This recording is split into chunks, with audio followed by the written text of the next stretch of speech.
magacaygu waa Dr. Ali Maxamed Socdaal kuna takhasusay xanuunada ku dhaco carruurta waxaan ka howlgalaa isbitaalka jaamacadda Jazeera barnaamijka jaamacadda Jazeera maxaa la yiraahdaa maanta rabaa inaan kelimad yar ka yiraahdo xanuunka adduunka saameynta weyn ku leh loo yaqaan xanuunka kansarka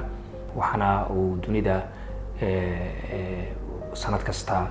ugu dhimato wax ka badan 450 kun dad in ka badan malaayiin qofna 700 ka badan oo kun laga diagnose gareeyo cudurka kansarka bishani waxay tahay bisha loogu talagalay in bulshada Soomaaliyeed iyo adduunkaba laga wacyi geliyo dadkana aqoonta u leeyihiin kor loo qaado xanuunkani waxaan ka hadli doonaa carruurta inuu saameeyo uusan ku ekeenin kaliya dadka waaweyn xanuunkani waxa la yiraahdaa kansar